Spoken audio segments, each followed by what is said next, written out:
Shop Talk, baby. This is the show where it's okay to be you. We're talking from Yale to jail and from the church house to the pimp house. Nothing's excluded on Shop Talk. So if you don't have a phone, I suggest you borrow one. Call in and voice your opinion live every Saturday morning from 10 a.m. to 12 noon. Yeah, that's right, 10 a.m. to 12 noon. Don't forget to Shop Talk with your girl, because right here, we keeps it real.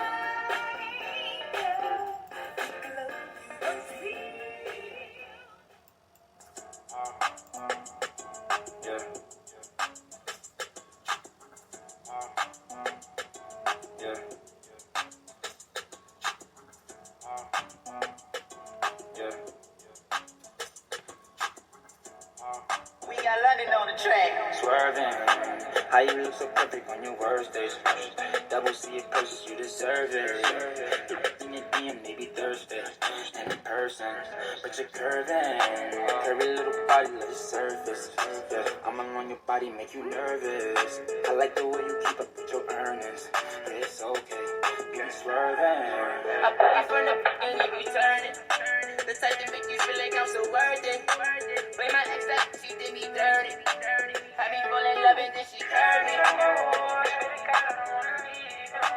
Lulu, what time you would think I'm bleeding from my toes? Go inside of you, make you freeze, make you cold. I want you to get up on your knees and your toes. I see one of my enemies, they gon' freeze like they cold. I swear I ain't no killer, but test me if you want. You don't want my adrenaline rush and leave me alone. Leave me alone. On my mind, I can't dance. Sounding like this screen. The AP covered diamonds with the guts, yeah. I thought everything was right, the screens left. Swerving. How you look so perfect on your worst days. Double C it purchase, you deserve it. In your DM, maybe Thursday. And in person, but you're curving. Curvy little body, let it surface. I'm on your body, make you nervous. I like the way you keep up with your earnings. It's okay. I'm in the V with the got the effing on my body in the clip with hollow tip. Said they gon' rob me and they still ain't do shit. Catch a weighing in the lobby and I'ma give it this. Man, Witty's the tap, man, Witty's the tap. We gon' pull up big bodies with the Rugers in the back. I got Rugers in the max pump, leaving the flat. Talking how we spin the block, we gon' leave them where he at. Like Witty's that, ayy, Witty's that. I'ma pull up in a big body with the back. If the ops try to turn my song off, run it back. Used to have a pack and my long johns, now I rap. If I wanna act out, got the Mac out. I ain't got no back out, that's a man down. I ain't got the 40, like a T-File spin back with the Ruger and a block out. Swerving, how you look so perfect on your worst days. Double C it purchase, you deserve it. In your DM, maybe Thursday. And in person, but you're curving. Curvy little body, let it surface. I'm on your body, make you nervous. I like the way you keep up with your earnings. It's okay, you're swerving. The way that I live my life is amazing. Back to back, big bodies, no more dreams. Yeah, so much on I can't dance. Sounding like a street. Baby, it's so in this league, yeah. Waiting for a move like this, yeah. On the train.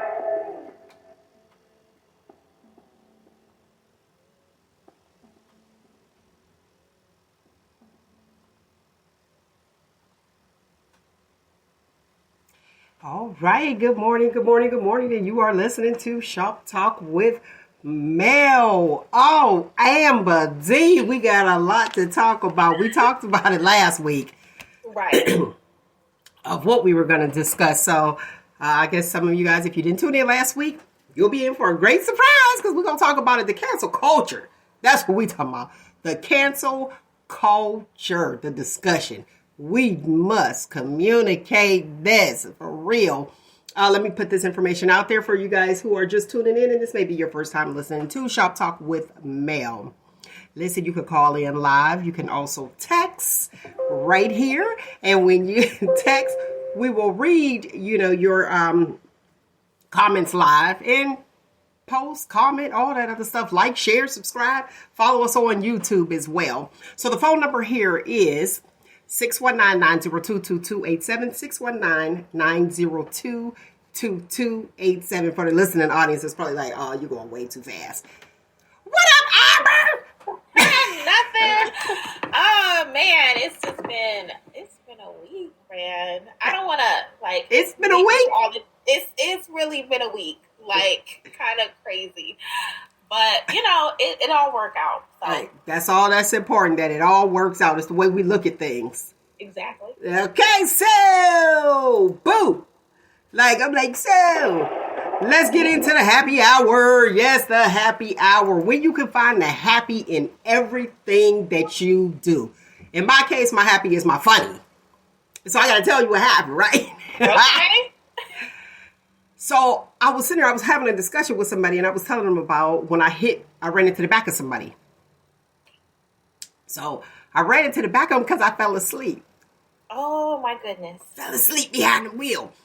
But here's the deal. So I was at a concert. I went to see the New Edition concert. And I'm with my cousin, and she's newly blind. Okay.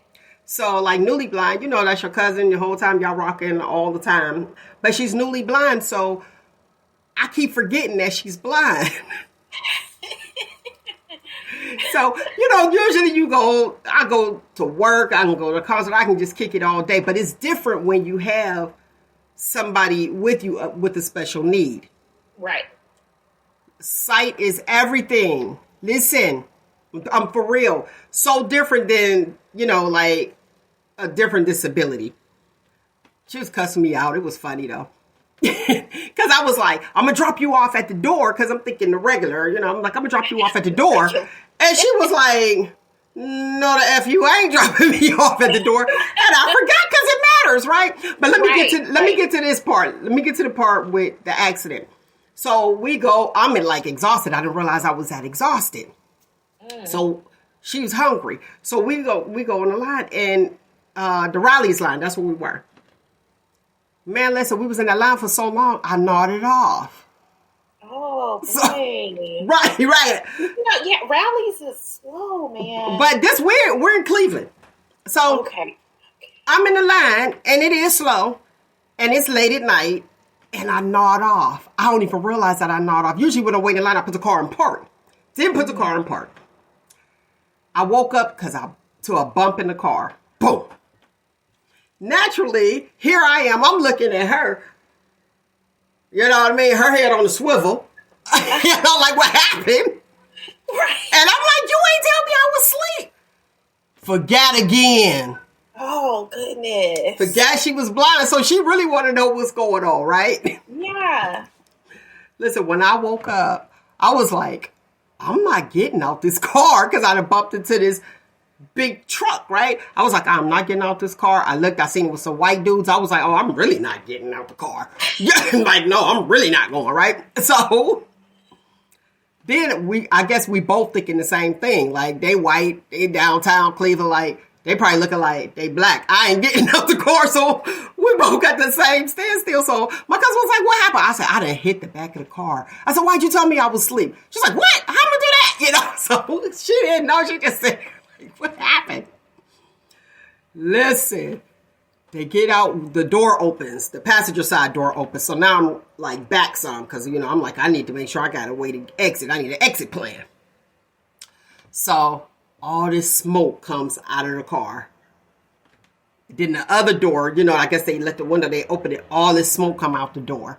I have never been so happy to see some cats high.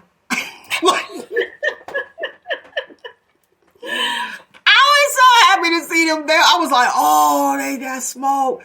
Dude gets out the car, right? I should have told her to get out with her stick to make him really trip.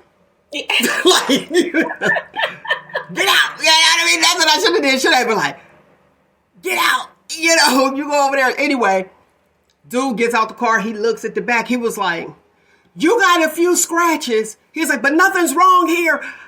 Thumbs up. Okay. Have a good day. Listen, we ain't eating at Riley's. We out of here. I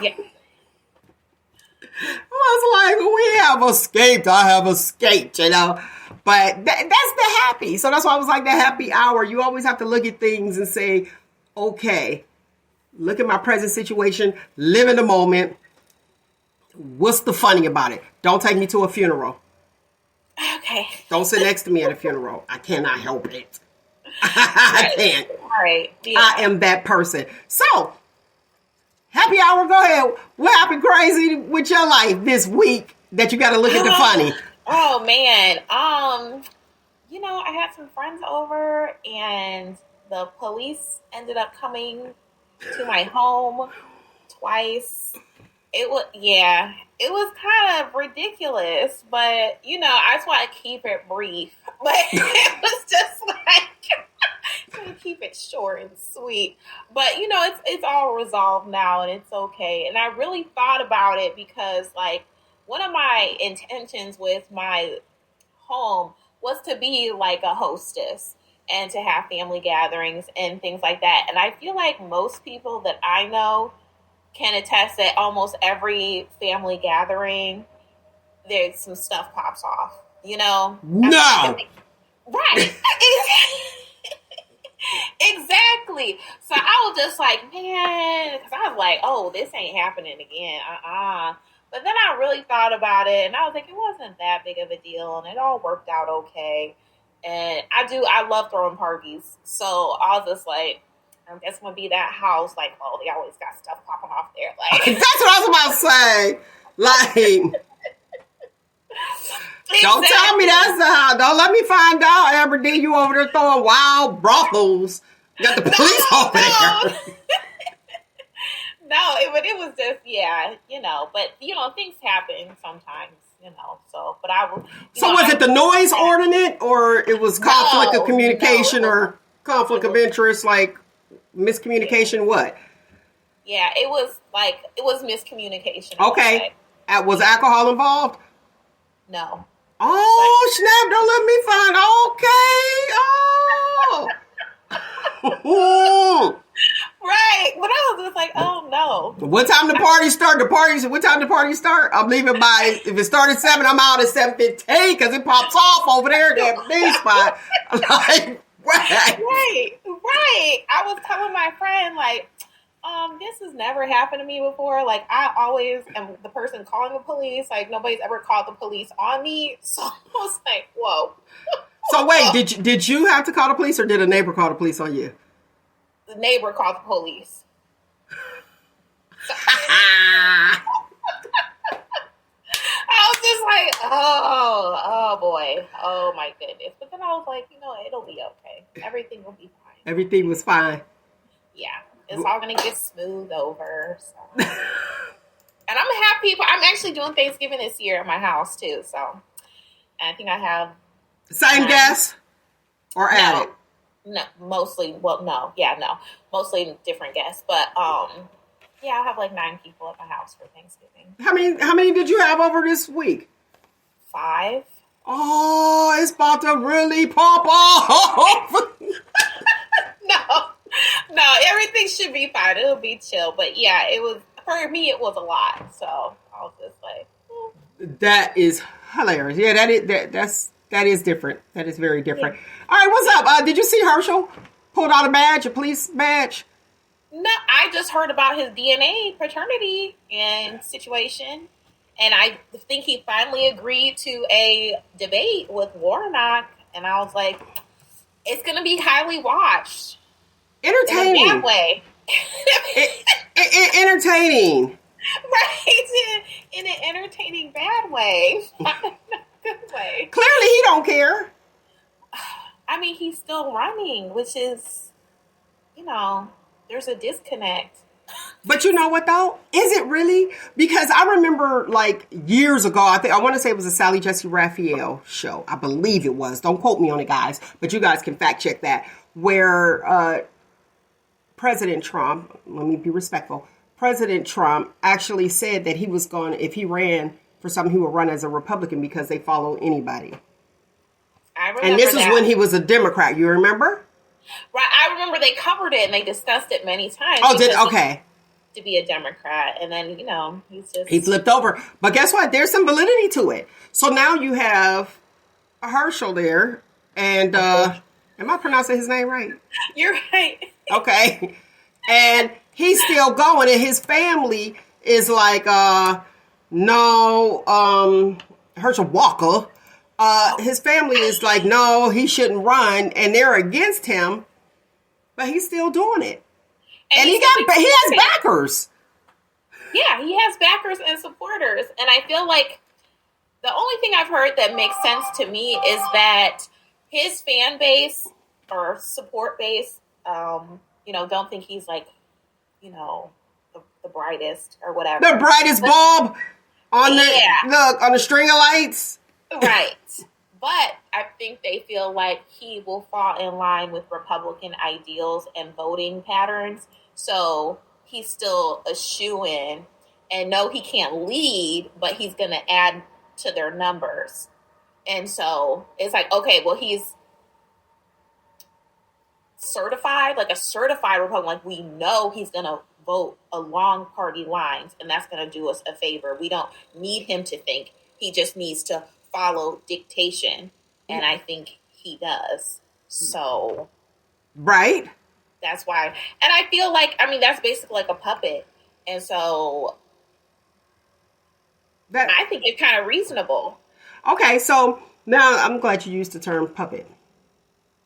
So that they got the term house ninja. I'm gonna say that just to be respectful. Yeah.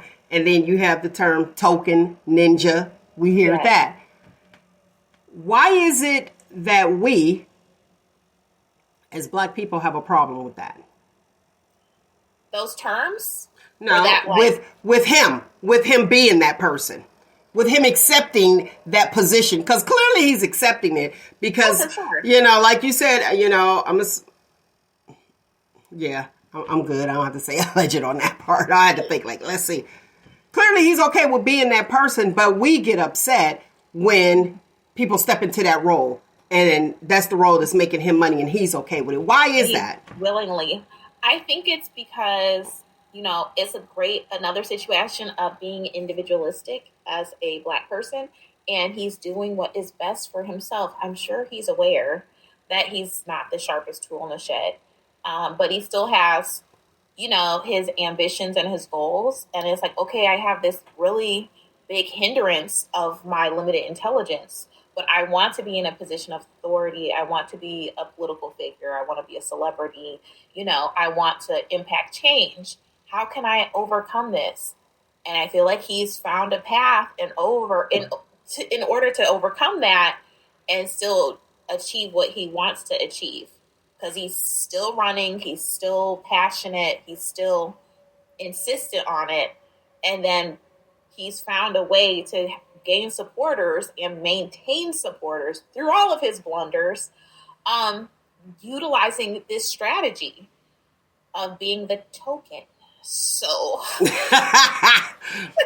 but even let me say this, but even if he was a ruler, and this is just my opinion, a ruler, piece of wood, okay, and it'd be like ruler running as a Republican. The Republican Party will back whoever is representing them, regardless of what they think about them personally.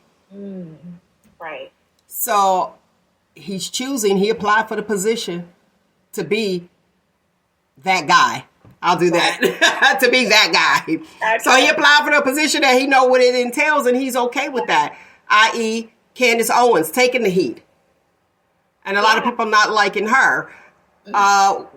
Remember they had Omarosa in that box. Yeah. And then it's like, okay, we accept her back. We are such a forgiving people. We really are. And it's, what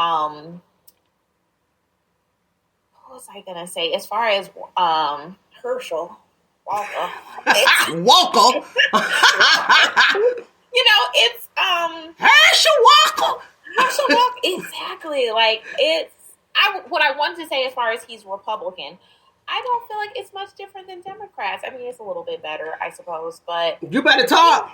It's really not. I feel like it's just a different form. It's more like condescending, like, white savior complex, and we have to, like, we know what's best for you type of energy. But I feel like Black people as a community, as a political group, have allowed that. So it's just is what it is. Yeah. Rugal couldn't stand that term. It is what it is. No, it's not. But here's the thing.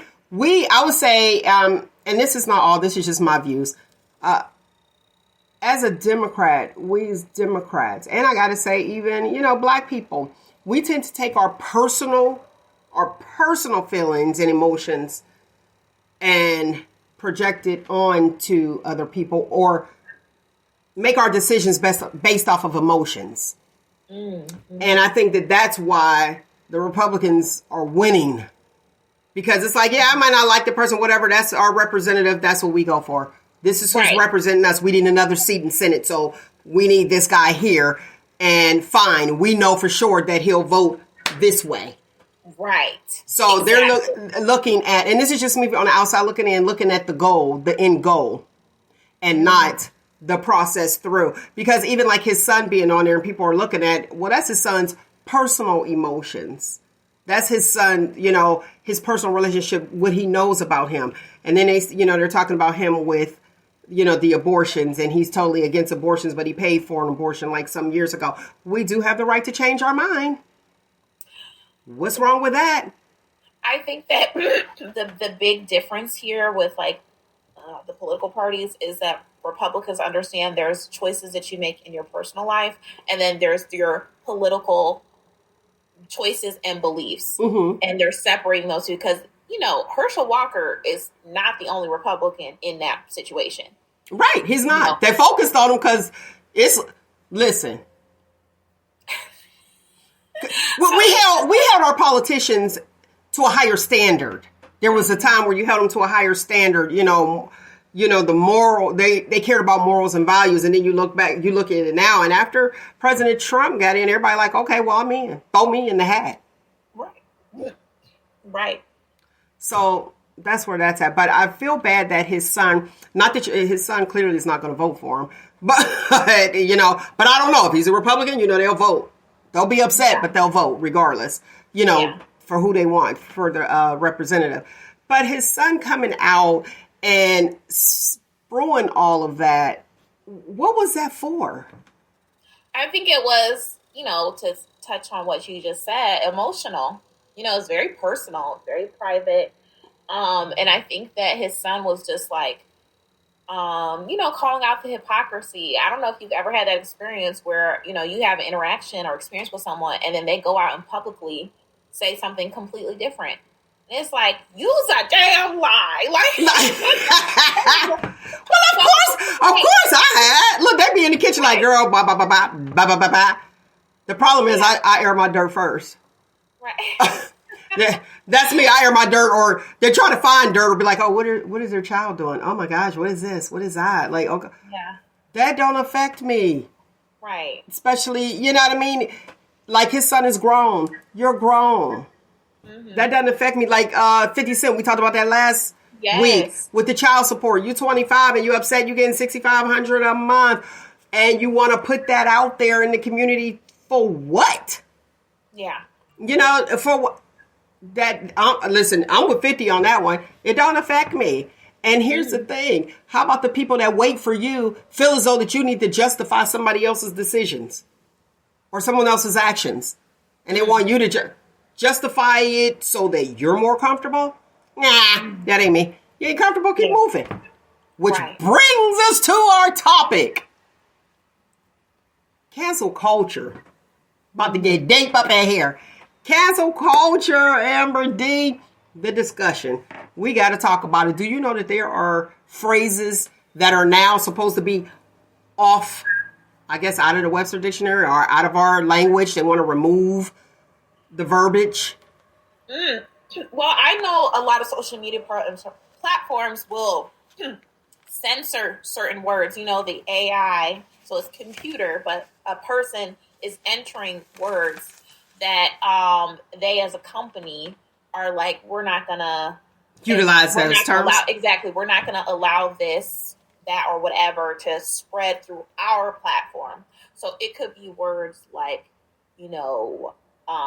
rape or gay or say like black or something like that. And so when you make a post or you make a video and it has those words in it that are censored, your comment is going to instantly be blocked or taken down, or your post will be taken down. And then I know that some content creators, if you have so many times where that happens, or if you get X number of complaints, they'll just take down your entire page. That's what I'm familiar with as far as like certain words that are like, or being scrubbed from social media. And I know that when you deal with like fixers and stuff, and they have something that, a piece of information about themselves that's gone viral, like on the internet, you can pay companies, like tech companies, to come in and scrub the internet and remove all proof of video, document, or whatever that you want removed from the internet. Now, here's the thing. Here's the thing with that. That's okay because it's personal. So let's just like all the social platforms, somebody owns it. So that's their personal investment and their choice. They're able to do whatever they want to do. But words like mom and dad, I should have kept that one for last. You want to remove mom and dad out of like the schools and on the paperwork. They want to use the word. I know it has, but that's why we're discussing this. Because to make somebody else comfortable. So you want to remove, you want to stop saying mom and dad because some people have two dads or two moms. Right. Or birthing people. I find that particularly offensive. That is offensive to me who birthed a child like I'm a machine. Right. Birthing people. And I felt like the way it was explained that I read about it makes sense. Where basically it was to designate biological women, and so that trans women couldn't be like, I'm a woman and it includes me. And that's why they had to say, and I feel like it's like a legality insurance claim type thing. Where it's but that's crazy. Here, mom and dad, we know a male and a female.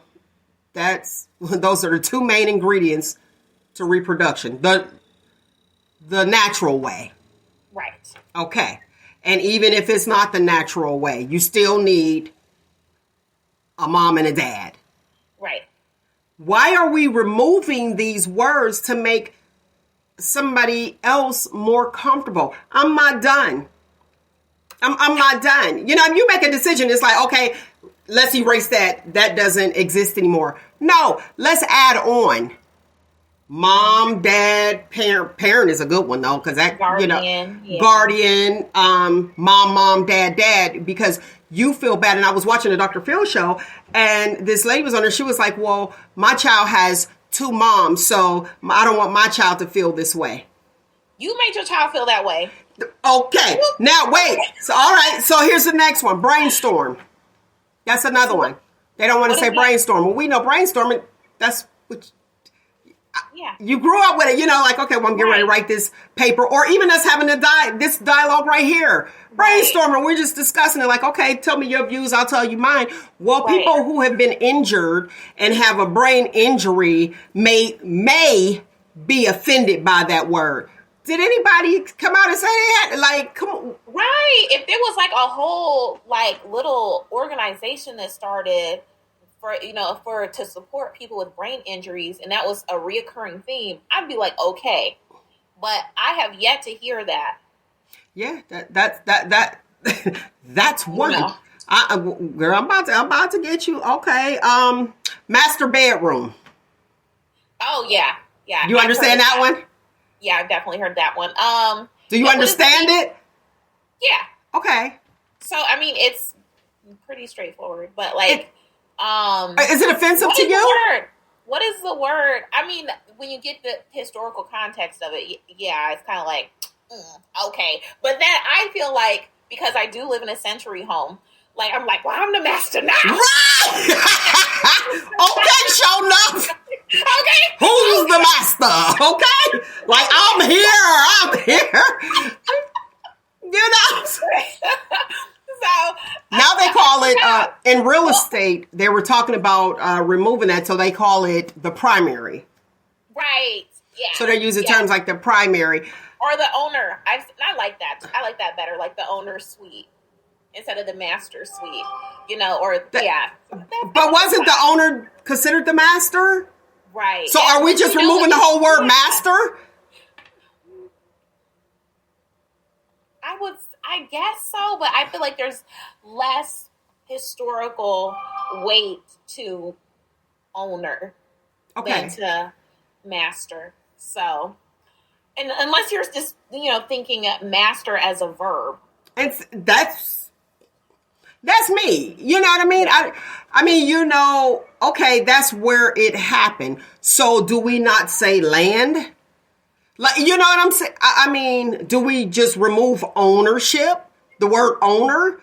No, I think that, I mean, you definitely can't. I think it's okay. You think it's okay? Fine. She thinks it's okay. I'm okay with that change. I don't think it's a big deal. And I have a degree in design interiors, by the way. So what do you say? Is it, what is it? Is it the master's? I would probably say master's suite, but I would have no problem changing it to owner suite. I feel like that's kind of... Or primary, the first bedroom. Or primary, exactly, like the primary. I don't know, primary doesn't sound... That's number one. Yes, primary sounds like number one, but I kind of just don't. I guess I don't know, because when I think of primary, I think of like number one, but not like you're special, not elitist. Right. When I feel like, well, then go back to the master bedroom. I have made it. But just to be like, to signify, okay. The specialness. I feel like primary is not as special as owner, as far as like a word, as far as a title on the. So are you looking at primary as like elementary, like primary school, secondary school, just numerical? It doesn't have the social status indication the way. Okay, so it goes from here to here. Right. Yeah, I feel like I feel get like owner better than primary. Okay, all right. Yeah. Powwow. We're gonna have a powwow. Yeah, I mean, if that demographic of people find it offensive, then I'm like, okay, don't say that no more. It's cool. I would say individually, but like socially, just erase. You want to just scrub the diction. Well, I would say, what is it called? Forgot, but it's basically where you change the meaning of words. But if they they're doing that all of the changing the narrative of everything, like exactly. So if they wanted to keep it to the actual meaning of the word powwow, then I can respect that. I don't think But that's where it came from. You just came over. Right. It's the same thing. Like I've been to powwows. I wonder too if that's also low key trying to like erase history or rewrite history, as some people like to do. And that's what I'm looking at. I ain't done yet. You ready? Lowest man on the totem pole. Now we know exactly what that means. We just talked about it with the primary. You know what I'm saying? Exactly. But if you are that person, I mean, this is the truth. If you are that person, the lowest man on the totem pole, why is that offensive? You the lowest man on the totem pole. It is what it is. Sir?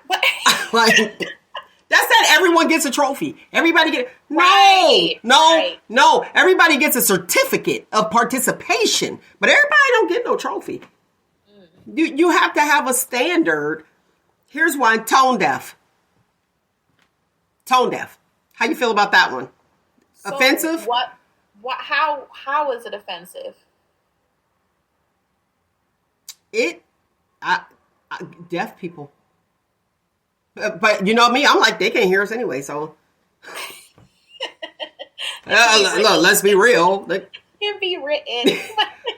But I feel like when I hear the phrase tone deaf, I think of like culturally, socially, not actual auditory abilities, not physiologically. So I think of it so like in social terms or conversationally, you're tone deaf. You're deaf to the tone of the conversation, not you physiologically cannot hear with your ears. Okay, I'm tone deaf. Okay. Singing. Girl, bye. I can't. I'll talk you to death, right. But I probably shouldn't have said that one. But I'll talk you to death. But you don't want me to sing. Right. Because I would get on that karaoke and blow everybody's eardrum. I'm tone deaf. And I understand it. And it is exactly what's being said. So why is it offensive? Like that Beyonce song. Remember the spazzing? Oh, right. Yeah. So you adopt the word. Well, we know what spazzing is anyway. Yeah. And she used it. I thought it was in the correct content. or context that it was in the song, but somebody is offended by it. So let me take that word out. I didn't know it was an offensive word, because when you're used to using words and jargon, that's what you do. Right. Ghetto is another one they want off. Now, come on now. Ghetto is a word I use a lot. Oh, it sounds like your party was.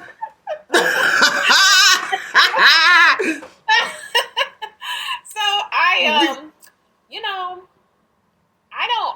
I feel like, okay, so at this point I've completely disassociated from that word. I don't feel like it's a reflection of blackness, a reflection of me and my family. It's just a word. And if it don't apply, let it fly. Now, and guess what? They don't want it to fly. They're trying to scrub it.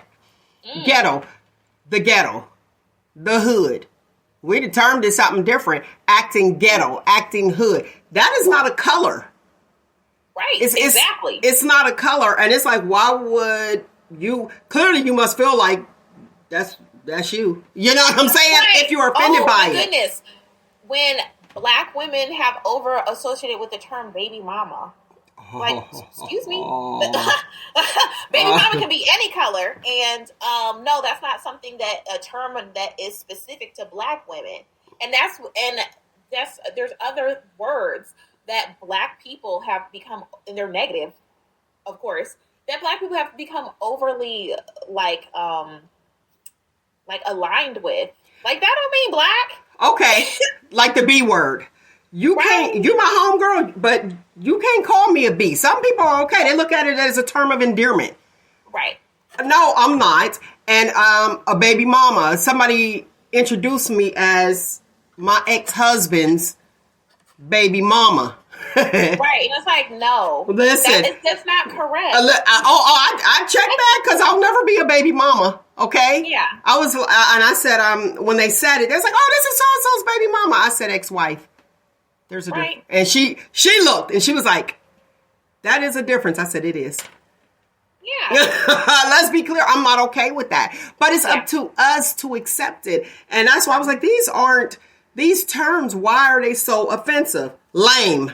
Now we know what a lame is, right? Right. Well, no. The actual definition of a lame.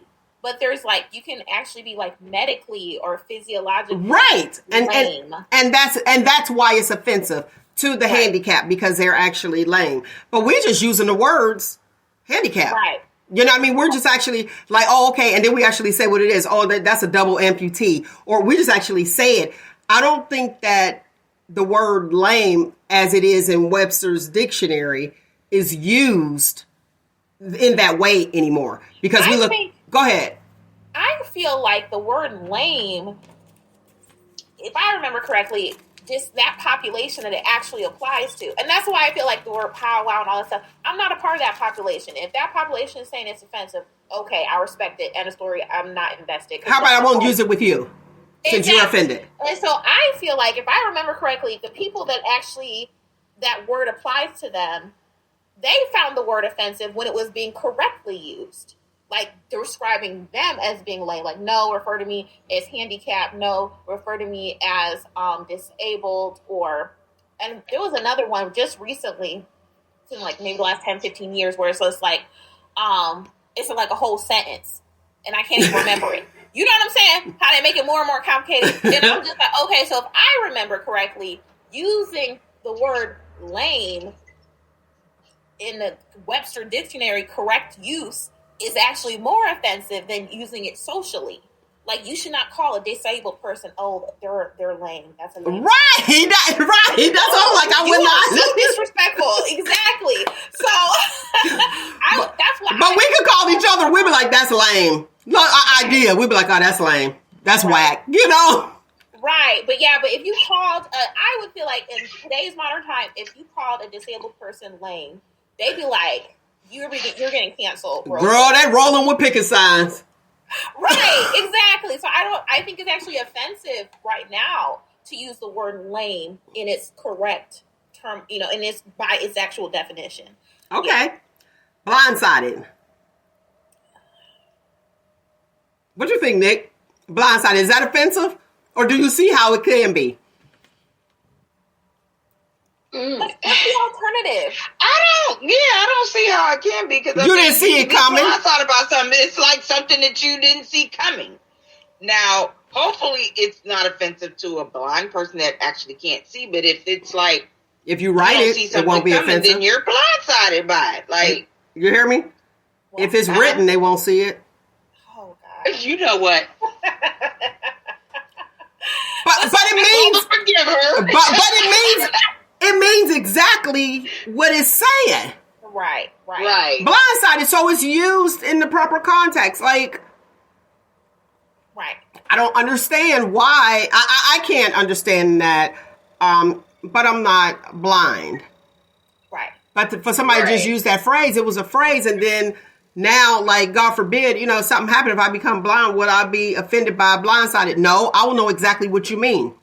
You didn't see it coming. You know what I mean? Like, oh man, they played you like that? Yeah, that, you know what I'm saying? So it's used in the proper context, so I don't understand why it has to be removed. Grandfathered in. How is that offensive? Yeah, a lot of companies use that. Like certain services that you have that are no longer available for new customers, but you have it, so it's grandfathered in. All right, listening audience, if you want in on this conversation, feel free to do so. The phone number here is 619-902-2287, 619-902-2287. And for the viewers, it is going across the bottom of the screen. And you can text if you don't want, your name plastered out there.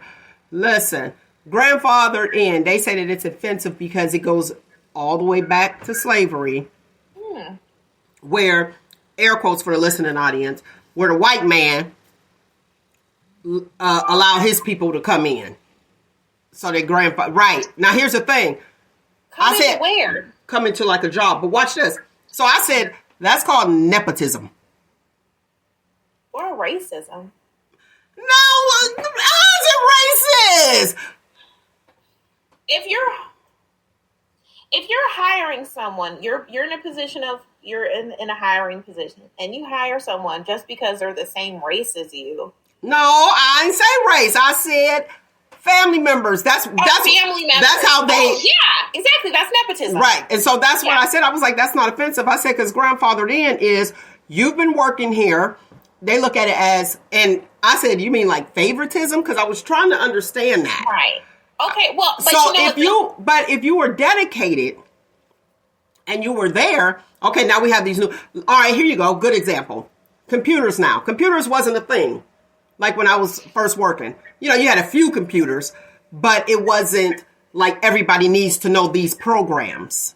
Right. So do you fire the lady that been working there for 30 years or 25 years because they can't catch on to this new program, this software that you introduce?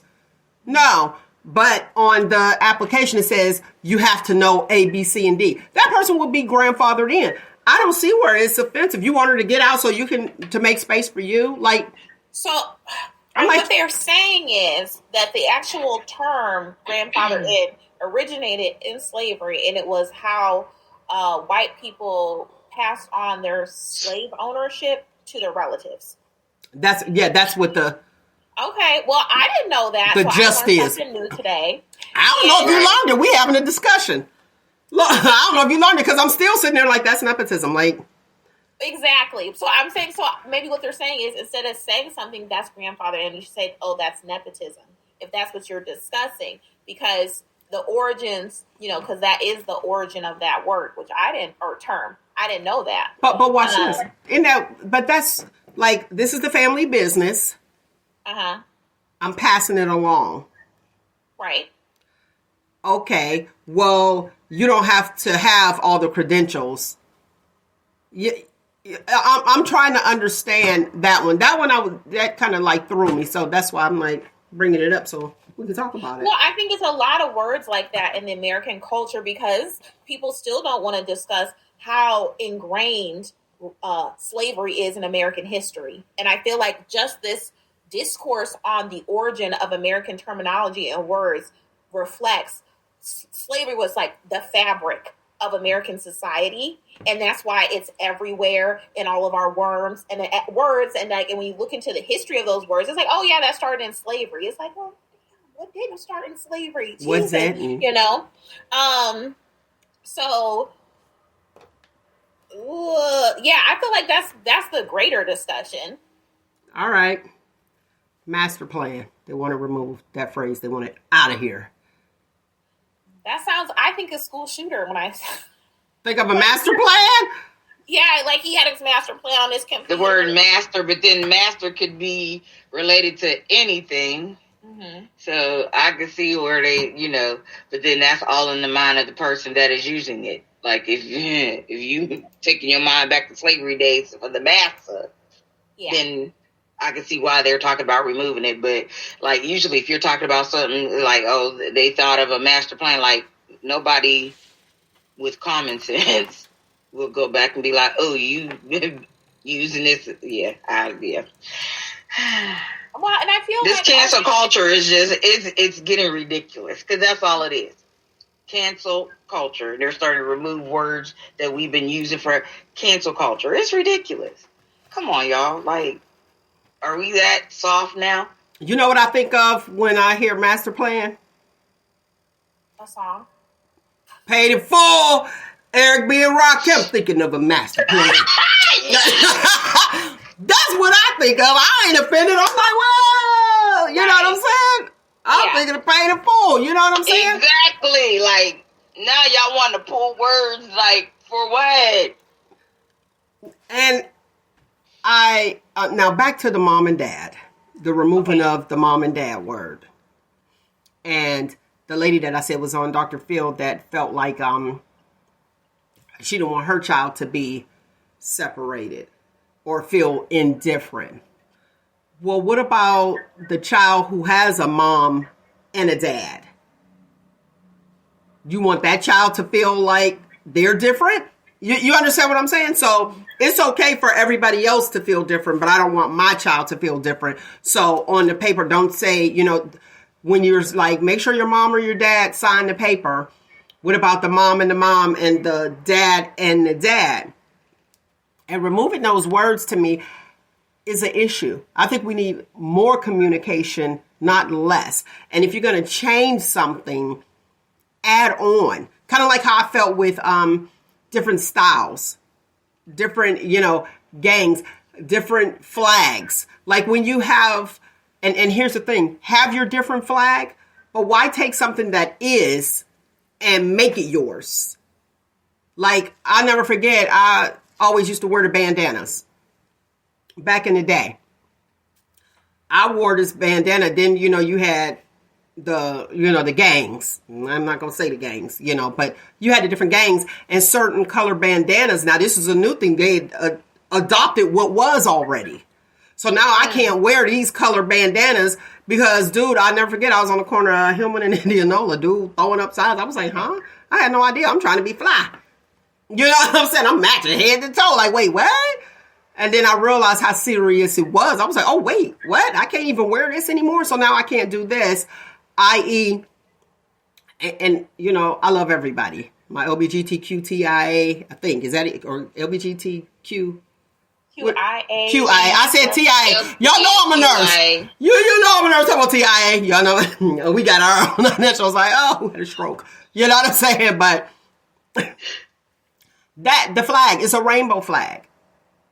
I love the rainbow. That was from the beginning of times. Right. But, and then they just and this is what this means. It's like, okay, so I can't wear like Care Bears. You know what I'm saying? I can't wear the rainbow. Rainbow was happy to me. So I can't wear it without you thinking this. But I wear it though. I do what I want to do. You can think what you want to think. You can enjoy it. I like rainbow. I'm wearing rainbows. And it doesn't mean that. And that's where I have an issue even with these phrases. Why are we omitting it? Just add on. We need more communication. Add on. And I feel like, I mean, maybe like the whole omission effort is like, again, to bring attention to America's history because... or rewrite it like you said.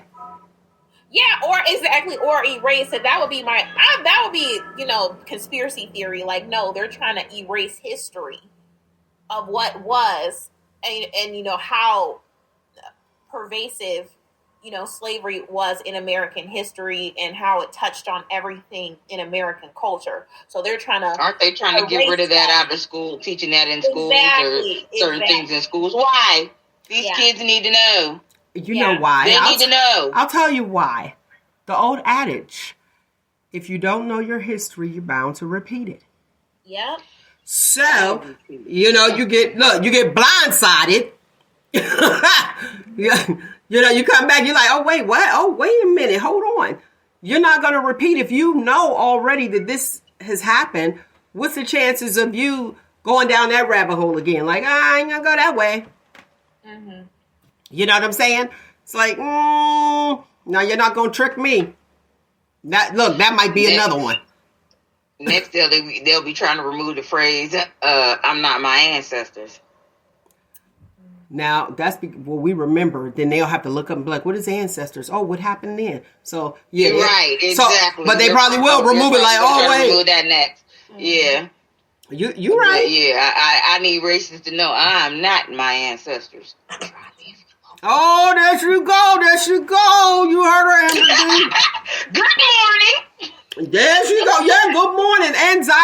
Anxiety disorder. Let's talk about it. Do you know that they are now screening children as young as 3 years old for anxiety disorder? That's ridiculous. Children are children. Stop pumping medicine in these babies. It's about as bad as the doggone ADD and ADHD. Listen, these children are children. Like, they're being kids.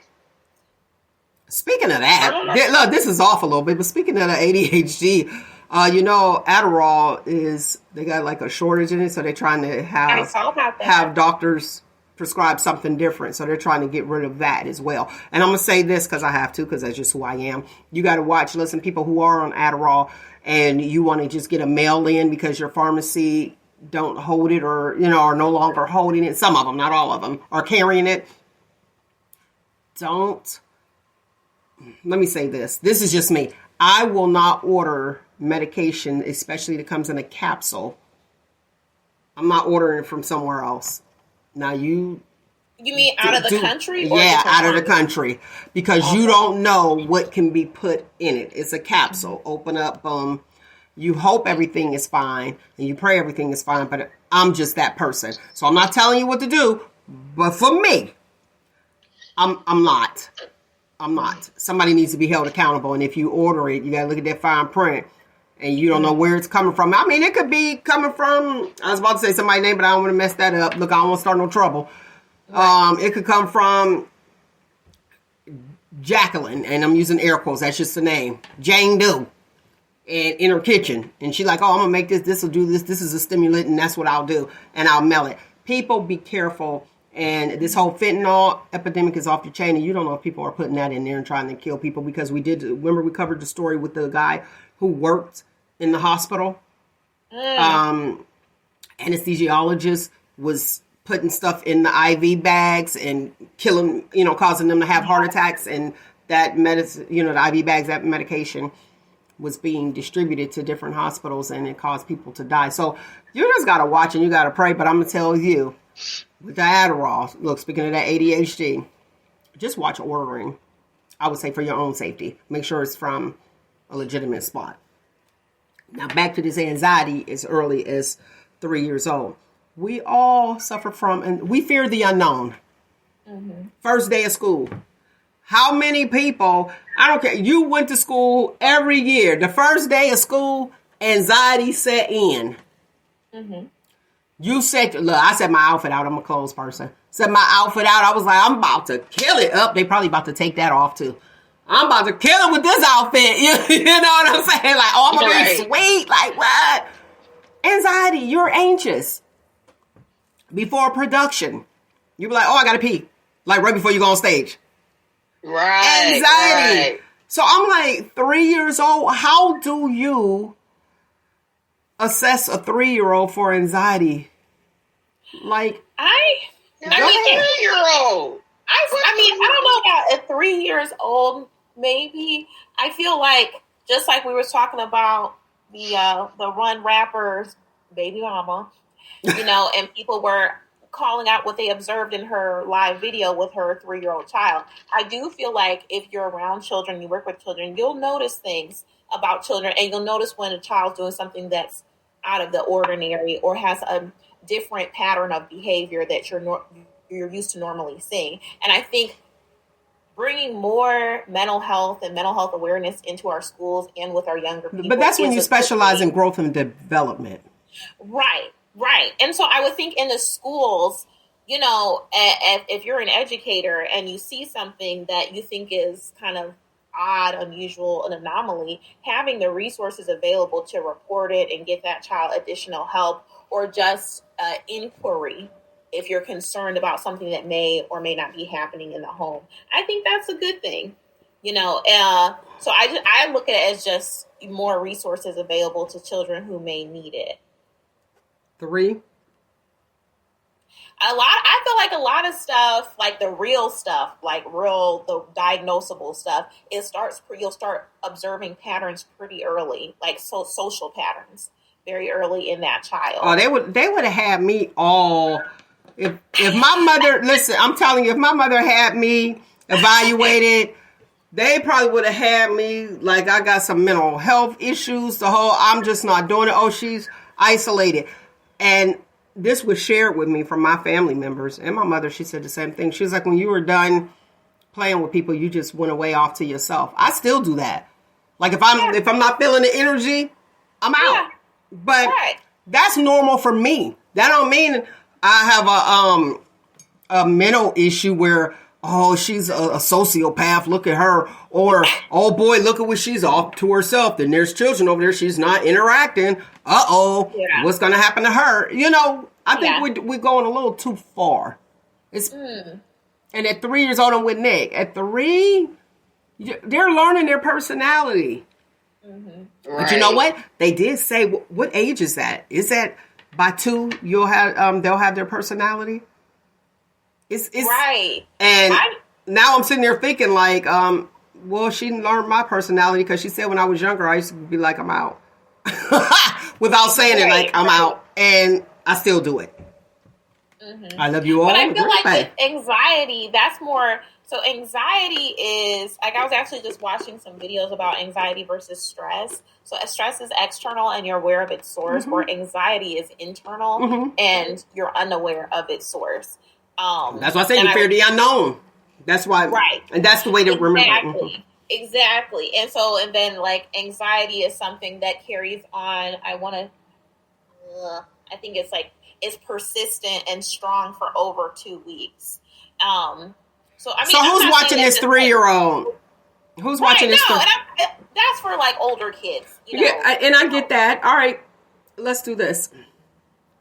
And I think like counselors, let me say that. Yeah, counselors, I think they do need to be available for the school-age children. But this is what I see more so. I see more stresses in our youth now. That's what I see. Anxiety and certain things can trigger it.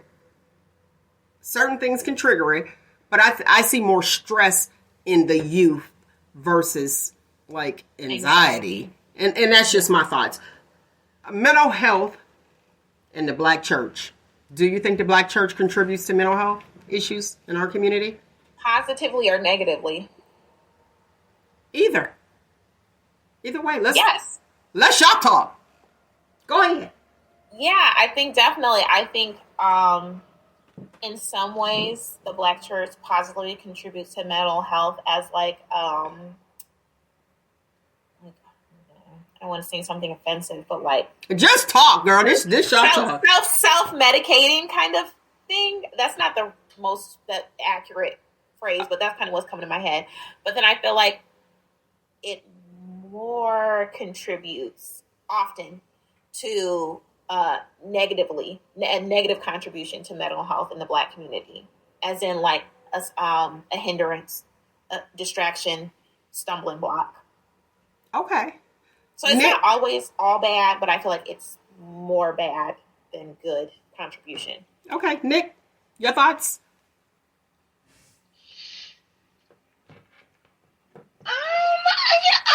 about that one. I mean, why would anybody think that it contributes to it? I'll tell you why. I know it contributes to some anxiety for me. I go to church. Listen here. Don't go to no church with no black church with no gum in your mouth. Tapping your, huh? Oh, give it here. Oh, okay. And that was as a child. That was as a child. And so you got that. You have a lot of people, and see, the church is a place for the sick. It's a hospital for the sick. Here's where the issue is, and I do think I think it does. It depends on how you look at it. You have a lot of people that are in church, and we hold church to a higher standard. And this is where the good people is, because God is good. And this is where everything is supposed to be perfect. You want to live righteous. But then you see the same people out in the street not living righteous. So that's your example. And that's where the problem is at. And as a child, you don't understand that, oh, that's just people going to the church, or that's the church is a hospital for for sick people. You don't understand that as a child. But when you sit there and you see somebody praising the Lord and they doing their thing, and then you see them out and they're rude and they're mean. I saw somebody, I had that experience. I saw him at a store, and I was really shocked because I saw this lady and she was an usher. So, all those boards are in different ministries. And I understand you want to put people in these ministries, get in the ministry, get active, but you have to be right, because that's leadership. And we are looking to them. And that lady cussed the girl out in the line. I was so devastated. And it was in the checkout line. The lady went off. And I seen her every Sunday. Good morning. Welcome to, and I'm not going to say, that. Welcome to Bible Church of God who came back on the third day. It'd be like a long phrase. You're like, what? It's a whole sentence. Yeah, it's a whole sentence, right? So and just so pleasant. And then you see her. I seen her out in public, and she straight up dogged this lady and was like cursing her out. I was offended, and I felt bad because I held her to a higher standard. So, and why does that tie in with mental health? Because you'll start getting confused. You'll start getting confused. Like, is this the way people think? Is this the way people believe? Or am I not good enough? Because the church seems to judge you so much, which could cause an issue. Oh, I can't do this because I'm not this way. Or, you know what I'm saying? Oh, they're going to talk about me like a dog, and I have to be this way. And you already have your insecurities. And most of the time, and this is just me, because we all have mental health. Mental illness can come from lots of things. But if you tearing down that self-esteem and telling somebody they're not worthy. I went to one church, the lady asked me, I could win in pants. This was before pants was in. I was like pregnant. And this place, they don't wear pants. And she asked me, she said, she handed me actually a bag of skirts. Now, yeah, Nick, for the listening audience, y'all know Nick swung her head around, head on a swivel. So here's the deal. Was she being helpful? She didn't know me. Or was she being ignorant? Ignorant. I'm going to say, okay. Now watch this. It's all in the perception of the receiver. So my thoughts growing up in the church, I said she was trying to be helpful. However, I said, no, thank you. Could her delivery have been different? Yes, no, talk to me. It's a talk show. I mean, we nodding our head. I'm like, it's a talk show. So go ahead. But no, I think that, as someone who, I'm very aware that my delivery be off, but I know my intentions are good. Uh-huh. So I can definitely relate to that. But when it comes to church, I feel like, truly, as a Christian, as a believer, you're supposed to be Christ-like. And, and this is the thing people don't discuss in church either, is that oftentimes, as you described, you have people coming together from different backgrounds, And specifically, it's people who are maybe more established, more rooted in the church, more financially stable, more resources, more religious, more conservative. And then you've got other people coming into the church that are inexperienced. They have less money. They have less resources. They're not as religious. They're not as conservative. So how do these two different people come together cohesively and not offend, belittle, insult, bring down each other? Exactly. It's a social gathering. Right. It's a social gathering. And now watch this. Watch this. That's why I took it. I didn't get offended by it. Because I said she saw a need and she wanted to help. If her intent was something different, I don't know. But I looked at it. I said, I had pants on and I seen it. And I said, no, thank you. Some will look at it and be like, how you just going to give me? I got on what I want to have on. I came in here this way. Now, why did I wear that? Because I was more comfortable. I think I was like 9 months pregnant too. And I couldn't fit anything. But I was a visitor. So should she change her delivery because I didn't get offended, but somebody else like you or Nick would have been like, hold up, this is what I'm wearing. Get offended when that wasn't her intent. And here's the thing with intentions. Intentions aren't verbalized. It's an action. So it's how you know what I mean? How you present it. And why is everything with a bow? She might be a direct person. Her personality may be just A-type, like, here you go. And and that's how I looked at it. I said, she saw a need and she was like, here's a bag of skirts. Like, maybe this young lady don't have it, but don't know what church I go to because I was a visitor. You know what I'm saying? Yeah. But still, we don't know the intent of an individual and until we I feel speak like, to them. As far as putting the bow on stuff, I think that's a part of, how to make friends and get along with people. Like, all you had to do was ask, like, would you like some skirts? I have this bag. Would you like this? And you could have declined and not just giving it to you, because you don't know how somebody will receive it. And I feel like if you are a believer, if you are the part of the church, you are supposed to be welcoming people, strangers, into the church. Is it welcoming to potentially offend someone? Guess what? No. And you shouldn't, and so you shouldn't be like, I don't care if you're offended because I know that this is right. No. I think it was the delivery, physical delivery. It wasn't a garbage bag, a black garbage bag. Had she put it was like, bam, hit me over the head with a garbage bag and be like, here go a bag of skirts. You know what I mean? Give it to me in a gift bag. I probably would have took it and be like, oh, okay, I know somebody who could use this. Yeah. Delivery is everything, verbally and physically. And it was in a Glad.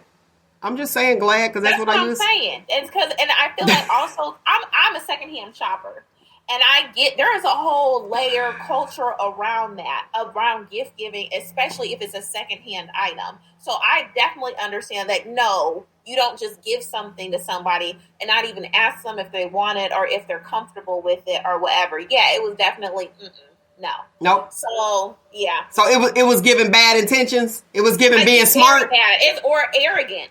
And we talk about that a lot with Christians and people in the church being arrogant, making us. You don't know what I need. You don't know what I'm comfortable with. You don't know what my situation is, and you just giving. No, like I said, ask, have some dialogue, be respectful, courteous, and like I said, be welcoming. How do you treat someone that you don't know? Not going off assumptions. And you don't know their background. Now, I like that. How do you treat someone that you don't know? So if you have an attitude problem, don't come into church joining the ministry unless you joining, like, I don't know, no, because it would be bad. I'll say the book ministry. You know what I'm saying? Like, you have to, I think classes need to be taught, like how to treat people. Definitely. Social interaction, those type things, instead of hurry up, get into church, get busy. Well, you're missing the message. Maybe you need to be spiritually fed. That's why I don't get into ministries. Let me sit in the congregation because I know I'm a work in progress and I need to hear the word. Okay. So let me go ahead and get that. I don't want to be distracted by working. Right. And that's why I won't be a nurse in the church either. I won't be a nurse in the church. There's a whole bunch of meetings. I got my plate is already full. No lie. My plate is full. And it's like, okay, now if there's an actual need and somebody is really in distress, I'll kick in. But I don't need to wear the white shoes and it got to be polished. Like, I got to go through the whole white glove test. Like, no. I don't want to do that. That's anxiety. That's added stress. I ain't saying go in there any type of way. And I say it ain't. I'm not saying go in there any type of way, because uniform is important. How you dress is how you'll be addressed. Yeah, amen. Okay, so I get that part of it. But if you have the time, but to force somebody into to jump in a ministry, that's a lot, because you are asking for their time, and time we can't get back. Let me just join the church. Let me pay my tithes. If I don't have tithes this month, I'm saying I'm keeping it 100. Let me give my offering. Let me come in and out. Let me get what I need and leave. Now I'm the type, I always sit in the balcony. I sit in the balcony. Why? Because I'm easily distracted. And I know that about me. I'm easily distracted. I don't want to know that your child is hungry. I don't want to know that your husband beat you at home. I don't want to know that you putting rat poison in your husband's food. I don't want to know any of that. That's why if somebody, you see me at church, I'll be like, hi, bye. I'm passing. Yeah. My sister, she know everybody. She was like, you remember that went to church? Oh yeah, they look familiar. I was just not that person. I ain't gonna lie to you. I used to be like, oh, let me go on here, roll up in here so I can go to skating tonight. That was me. Like, if you ain't go to church on Sunday, you won't go on skating. So I'll be like, let me roll up in here. But I was in and out. And that was the reason, because I know that my thoughts would be, oh, I wonder if they have food. Oh, that'll get me. And Nick, you know me, that'll get me. I'll be like, oh, wait, you need some here. Here, go buy something. You know what I mean? Go get what you need. Oh, she getting beat up every day. And then they tell you the sad story, or her husband beat her every day. But she come to church because she needs that help. But you have those other people in the congregation that's yippity yapping, because I should never know that she getting beat at home. You know what I'm saying? Mm-hmm. That's where a lot of people, and this is just me, where you be like, I don't even want to even associate with you. But I sit in the balcony. All I see is the pastor. I don't even see nobody down there. And then they said, nobody can sit in the balcony. That's what they said. So guess what I did? I was like, you can't be in the balcony. But as adults, we know us.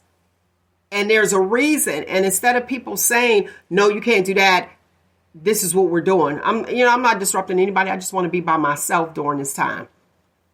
So when they told me that, guess what I did? What? Quit the church. Well, I mean, I was like, understand it, but I do feel like a big part of being a Christian is gathering with other believers. After. But if you be it's like sitting in the front of the class during school. You don't want to be by the class clown, then you miss the lesson. Right. That's what I'm saying. I don't want to know what's going on in your life unless I actually ask and have time to hear it. Mm-hmm. Like Nick, I'll be like, I don't want to, because it'll distract me. Right. But I feel like that, to me, that is a physiological example of when people get into the teleministries, and they're all in the Bible, they're studying the Bible at home, they're watching the ministry, they're mailing in their tithe. But the reality is, physically, you are isolated. And you are receiving the word through this little narrow portal of the television. And you're not really fully functioning as a Christian or as God called us to do. Because God did instruct believers to go spread the word and spread the good news. Text. So you're not doing that if you're refusing to be around other Christians or refusing to be around non-believers even. And, you don't even want to share your testimony. I get it, but I do feel like, there is a level of obligation if you're a believer to do certain, we're not supposed to practice our faith in isolation. That's how I look at it. And that's good. Go ahead. What you got, Nick? What's your thoughts?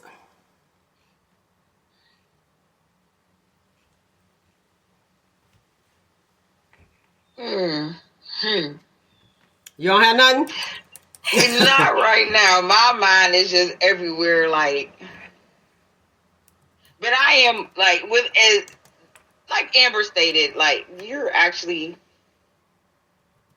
I know a lot of people that will stay home for whatever their reason is and don't want to go into the church because they say of a lot of hypocrites and everything. So they will watch, they'll worship at home, watch services at home.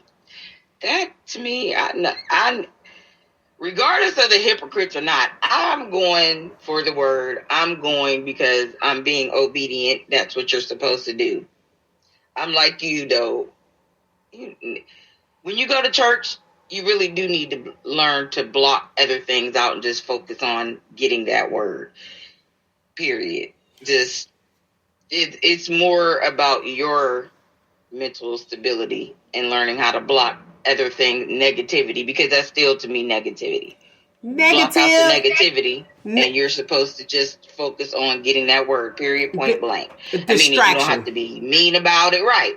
You don't have to be mean about it. Just, I'm sorry, I'm here to get the word. You don't want to, now if you want to congregate afterwards, that's fine. Or if you want to leave afterwards, just, hey, how you doing? God bless you. Keep going. But to me, yeah, like we just need to focus on what we're called to do, period. And the distractions, we just, which I'm trying to learn, block all the distractions. Well, here's the thing. There's a time and a place. If I'm there to do something, if I have a mission, but if you know me, I'm focused on what I'm focused on. I can compartmentalize easy. I'm like, okay, boy, we can have fun. Showtime. Bam. Let's go. And then when we're done, afterwards, pick it up and be good to go. But I mean, there are benefits to social interaction. Do I think social interaction is helpful? Yes. And here's the thing with staying at home. I'm an in-class learner. Like, I can't do online classes because I get distracted. I'm at the house. I'm washing clothes. I'm doing all types of... Everything else is like, okay, I got so much to do. I can do this and that. I have to be in person. It's important to be in person. I'm going to be honest with you. It's important to be in person. Because why? And hug one another. Because it builds your immune system. I'm going to tell you. It builds... It builds... character. You can understand, the other person, other participant. You can see the nonverbal understandings, you know what I mean, and see what's going on. And if you're anything like me, it's easier to convince people when you're face to face versus like us right now. Yep. Are you buying what I'm selling? But and team participation is good. Bible study, I'll go, but that doesn't mean like I'm there with the people, Amber. So I don't want you to think I'm just like at the house, like boom. I'm there with the people, but I'm by myself. Like I see y'all, we smile, we laugh. That's your nonverbal communication, which is important.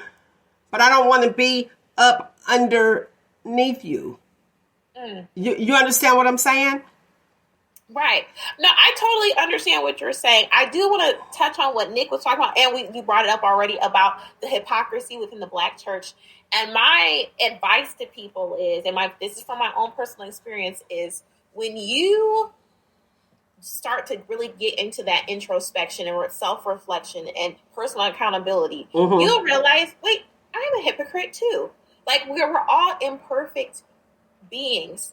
And like you said, the church is like a hospital for the soul. So when people are like, oh, these people, they're fake and they're hypocrites and, they're inconsistent. Well, that's because they're human. And if you look at yourself, and your own history and your own choices, you're going to realize, wow, I've made poor decisions too. And I'm less than perfect. And there's some things that I hope, people, that's not the first thing they think about when they think of me.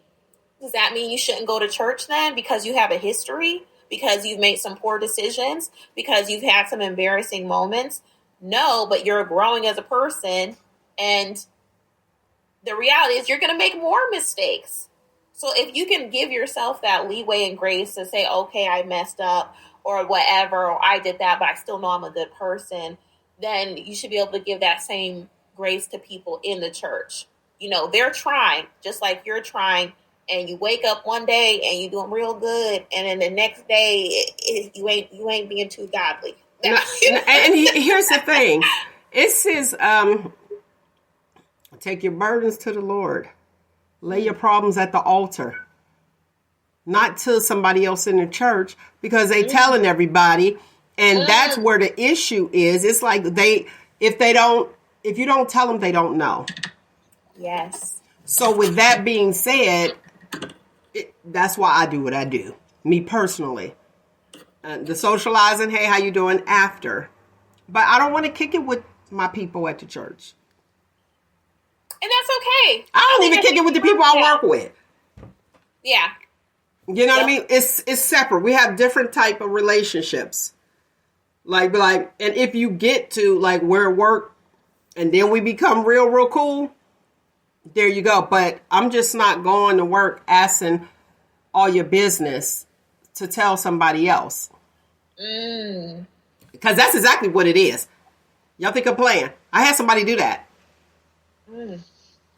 And this is a good one right here. A good comment. I'm gonna read it for the listening audience. They pray over your prayers, and that's PREY. Thank you, Tiffany Carter. Yes. So you have people that are looking for the dirt, and I think that that's what causes the mental issues. Where and the reason I said it is because there's not an effective coping tool. Right. There. And it's like, okay, you're at the church and you're like, okay, prayer. They're praying, for me.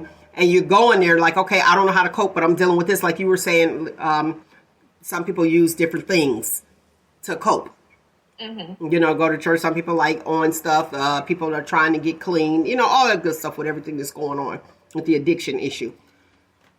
But if you go there and the people that you're there for help, but the people that are directly connected with you are making you feel worse than the person on the street, why? Why go? Well, I think, okay, so this is actually a personal experience. I have brought a relative to church, and during prayer, they do it's a real small church. They would say, raise up your prayer concerns. What do you want to add on the prayer list? And they said their parent, because they're a drug addict, right? And this church was a old school Methodist church, so it was very somber. And the prayer time, you'd be like, people would start shouting out who they wanted to pray for, and it'd be really heavy stuff, like pray for such and such because they just had a miscarriage, and that's what they shout out during the prayer. Keep such and such in prayers. They got diagnosed with stage 4 cancer. Keep such and such in prayer because their mother just died. I mean, it was heavy. That is heavy. Look, I'm sitting there like, right, exactly. And so my person that I brought with me said, and you just shouted out, you shout their names out and why, and they said, you gotta say why they need prayer. Because so that the prayers can be more effective, because we know what we're praying about. And so he said, please pray for my parent because they're a drug addict. Right? Specific in your prayer. Everything is fine because people out here putting all kinds of crazy stuff on the prayer list. Then next thing I know, we get home and another relative has said, their other parent is on drugs and they didn't know about that and what's going on and do. And it's like, you got that information during the prayer call. First of all, you're talking about the wrong parent. And secondly, you're dead wrong. Oh my goodness. That was about to be some family drama. Pops called again. All the way in. Like, you trifling. Like, you dead wrong. And and that people do that. And that's the thing. Know why you're there. And that's sad. And I couldn't go to that church because I would leave there heavy. I'd be bent over. They'd be like, look at Big Ma humped over, all the stress, and she carrying the weight of the world. You know what I mean? Right, but that's not the intention. I understand. Include those people in your prayers, and that's a good example of giving it to God, because you Mhm. can't do nothing. You don't even know them. But you say, Mhm. you know, they Right. shared that at the prayer. Man, I hope it gets better for them, Lord, and keep it pushing. And There ain't and, nothing else you can do. and you're right. Would you say that? You were getting ready to say something? You got to just keep it pushing. Like, everything isn't for everybody. If you're asking for prayer, you don't need to know. They don't need to know the ins and outs and why. And I know a lot of people want to know, well, I ain't gonna pray for nobody unless I know why, what I'm praying for. No, just pray. Period. Well, You don't have to know what you're praying for. Just know that that person needs prayer. now, Period. now I like that. And pray But I for don't them, want- like you said, not pray on them. Mm-hmm. Now, here's the thing. Yeah, be specific in your prayer.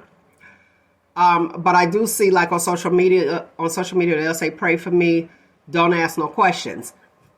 Here I am. Here I am with that. I don't know what you're praying for, because you could be praying for somebody else's husband, something like that, and all of us, 3 or more, 2 or more, 3 or more, in agreement. No. See, I'm that person. Pray for their need. When you actually know the person, you be like, okay. But when somebody puts that, don't ask no questions, I'm like, well, you go ahead. You know your situation. Pray for yourself, and that'll be better. Get your own. You got a direct line. Go ahead. What you got, Amber D? And in addition to that, Sierra's husband prayer, because in romantic sense, like when people are praying for a spouse or a partner, she encouraged, and I've been encouraged through ministry, like when I've sat up under pastors and they talk about, wanting your godly spouse or whatever, be specific. You suppose, at least the way I have always heard it in ministry is, no, your prayers should be specific, including your spouse. Like, God just sent me a husband. Well, all you asked for is, I sent you one, so. Look, wait, I like that. Watch this. God send me a husband. Be specific. If God is sending you a husband, that means he's already married.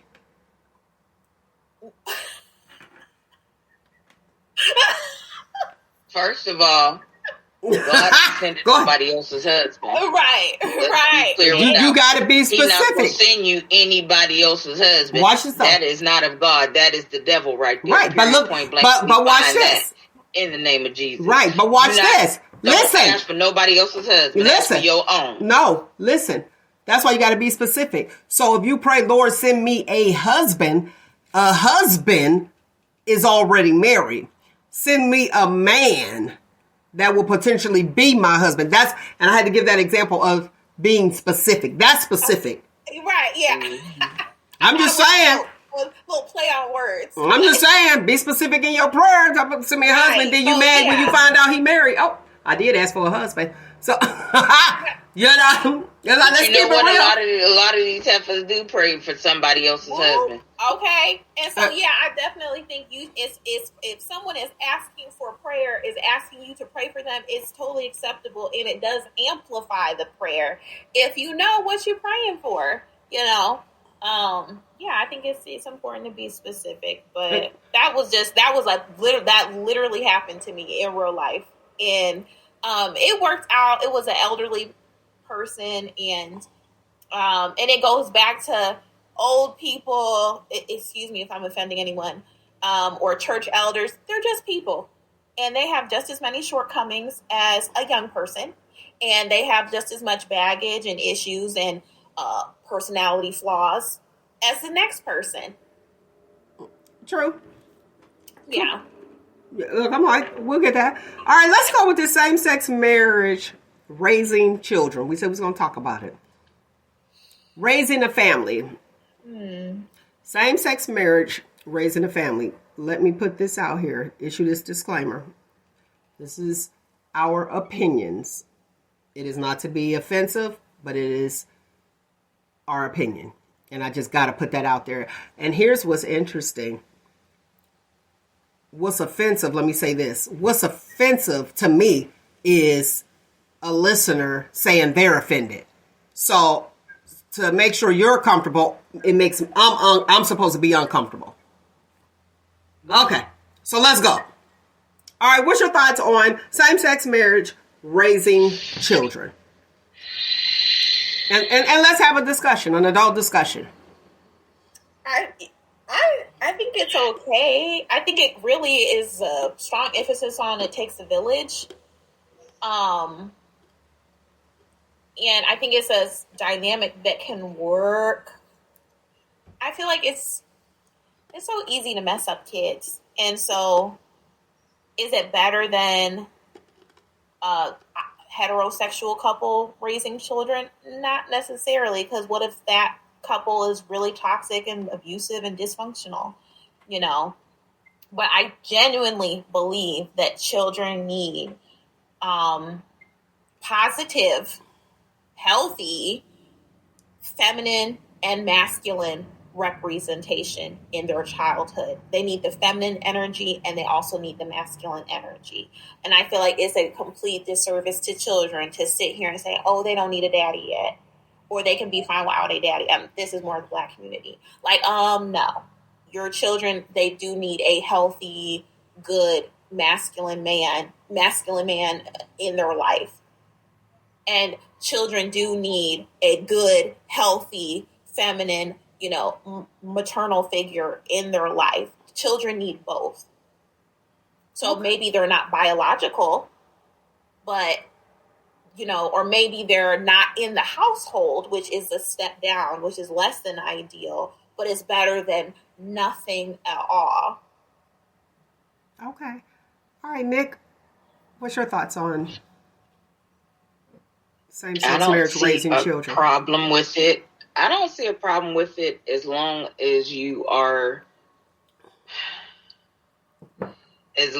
they're being taught and let them know that as far as, because children are very impressionable, like you said, and they see two mommies being raised by two mommies or two daddies.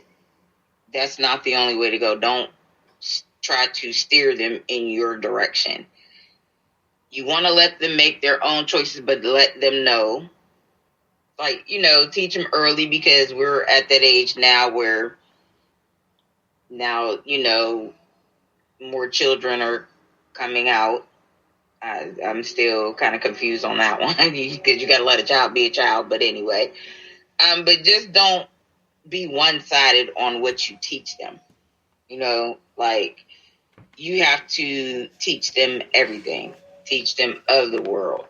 Let them, but they're still young and impressionable. Just let them know, listen, you're really not good, because children really don't know what they want until they become an adult. And a lot of times us adults still don't know what we want. So I don't have a problem with it. Just make sure you're being fair on what you're teaching them all the way around. Okay.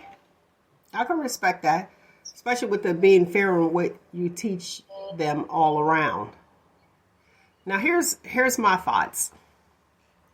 Can two same-sex, not even just, marriage, same-sex couple raise a child? Absolutely. Absolutely. I'm with Nick. You don't have to tell them the difference yet, because sometimes they're looking, that's their normal.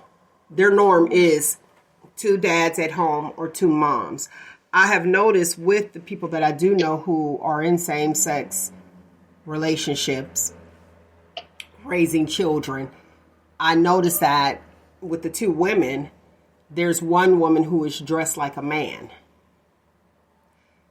And we had our conversation, and I said, okay, so clearly you see that role needs to be seen in rearing that child.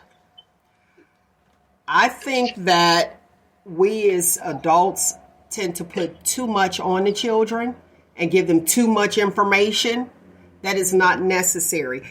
As a child, I have to say, I didn't look at, if a man and a woman go into the bedroom, you knew, like if you played house, it was a mommy, a daddy, and if they went to bed, they just went to bed. As a child, I wasn't looking at, they're getting ready to have sex, or their sexual organ. A boy has this, a girl has that. That's in my mind as a child. Okay, mommy and daddy is going to bed. They go into the same room. We know what happens. You go to sleep. all this extra stuff that's pushed on these younger children is ridiculous. And even telling them, okay, well, I'm going to sit you down. You're getting ready to go to school. I'm going to sit you down, and you'll see that it's different. You have a mommy and a mommy. Well, there are people who have a mommy and a daddy and have another mommy or another father or two dads and two moms, i.e. stepmom, stepdad. So I'm with you. Allow them to be a child. And differences are okay, because even with your peers in the classroom, there's going to be something different. But to just omit something that is going to make somebody else uncomfortable. So in order for you to be comfortable, other people have to be uncomfortable. That's unfair. That is totally unfair. I was watching what is his name? Kamako show. And there was a guy on there, and his son is now a daughter, the transgender, even with like Zaya, Dwayne Wade's daughter now. Dwayne Wade is okay. The mother, from what I read, I haven't actually heard from the horse's mouth, but from what I read, she wasn't okay with that, because just what Nick was saying, you know, children don't know yet. And even as adults, you don't know. And there's a phase. It's a fad, like with fashion. You got a fad. This is in style. Okay, now it's not. And what I notice is I feel like it's a fad. And to me, it's really is. It's unfair for the people who really feel like, you know, who are really like, okay, I was born in a different body, or I'm gay. You know what I mean? I'm attracted to the same sex. And then you have those jumping on the bandwagon like it's a fad. Yeah. And it's a style. And to me, that's disrespectful.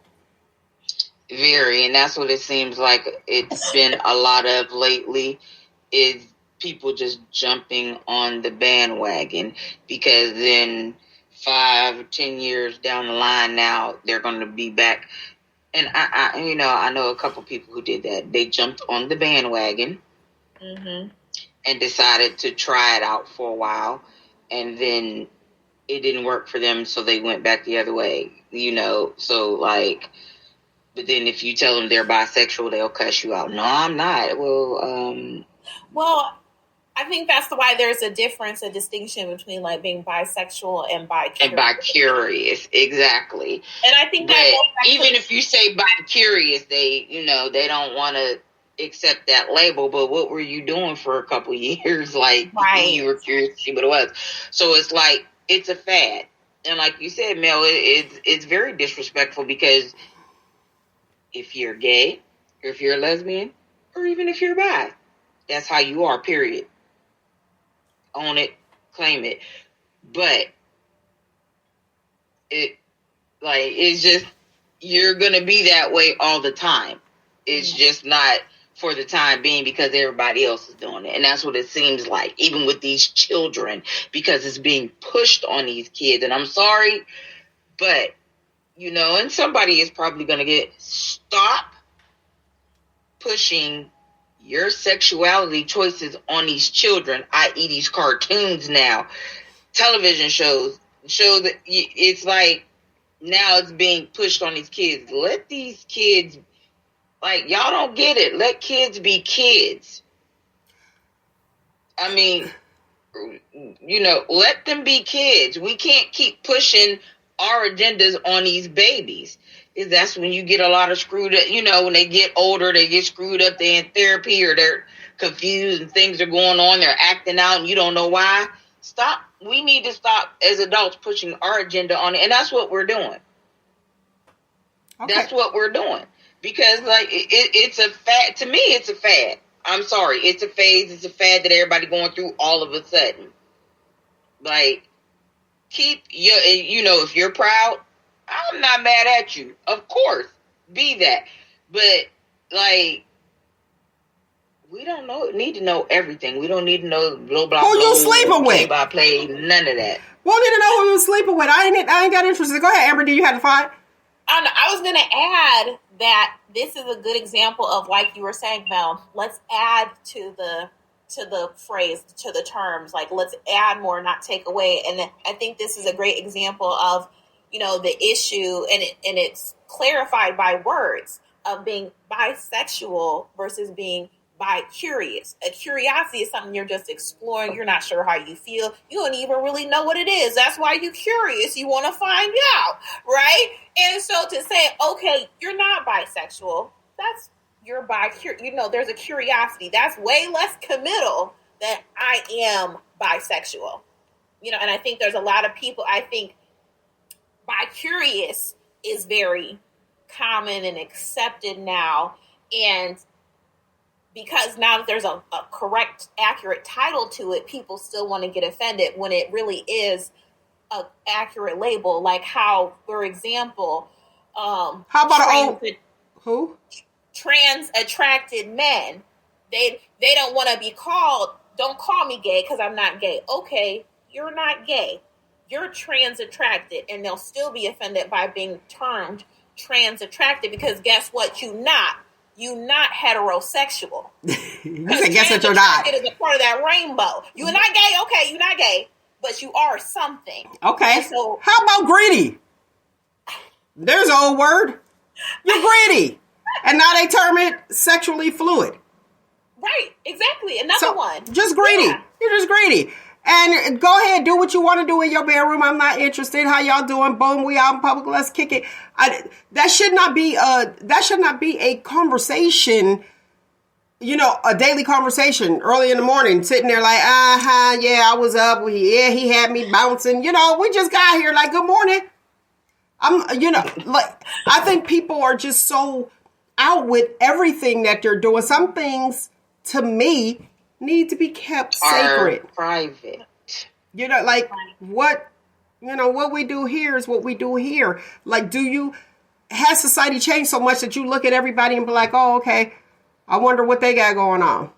No, but I do think with dating. But it is some chicks that look at every dude with gray sweatpants. It's sweatpants season. I know.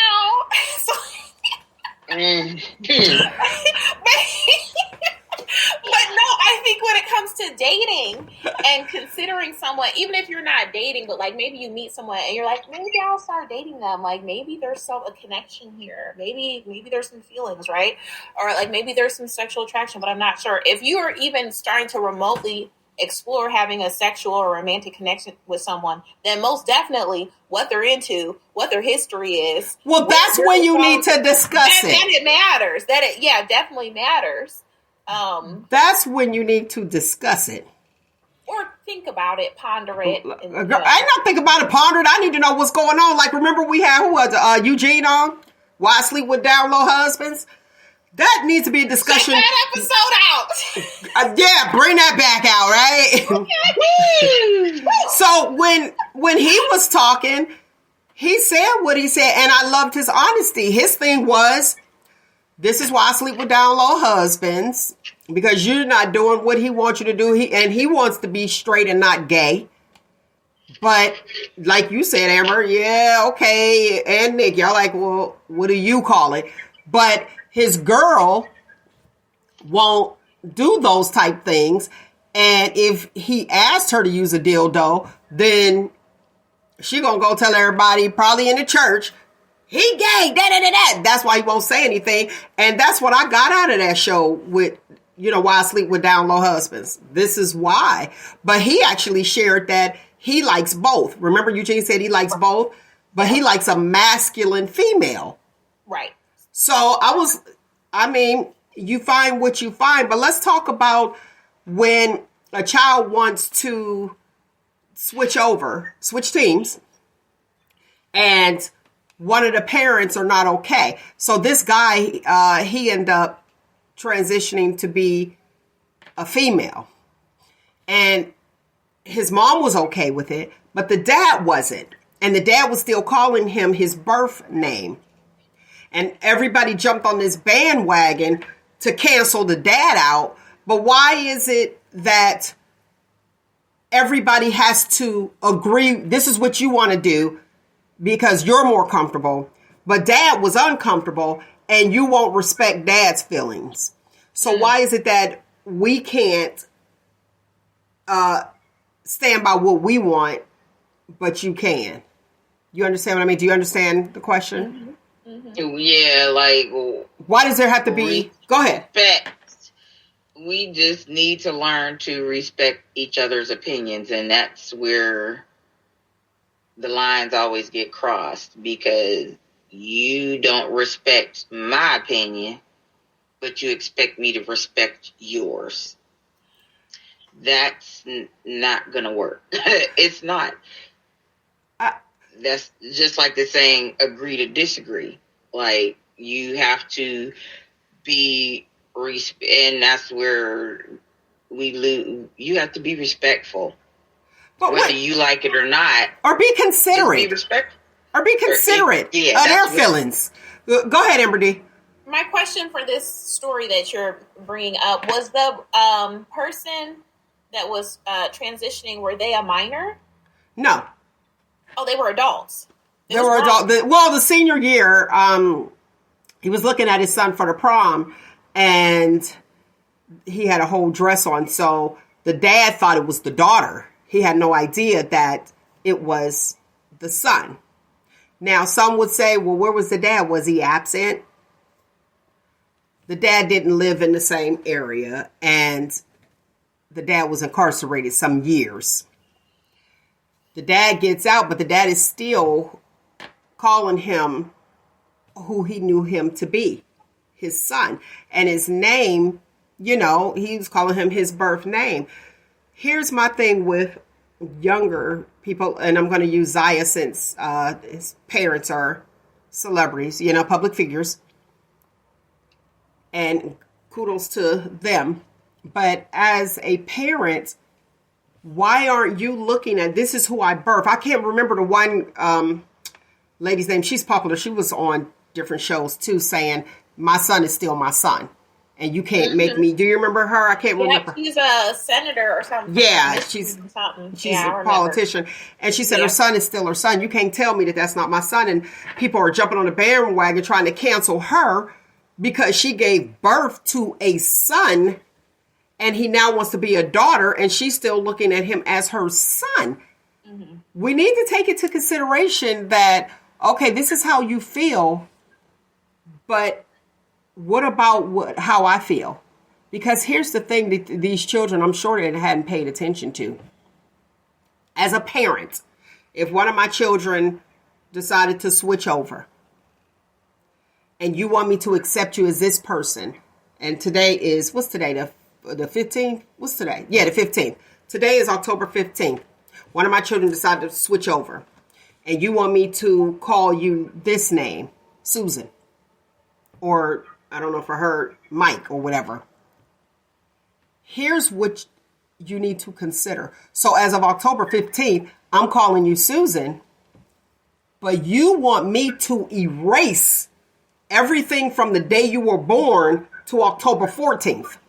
All of my memories, boom, gone, and start fresh and to know you for who you want to be right now. And I don't think people are looking at it that way. You want what you want, and that's fine.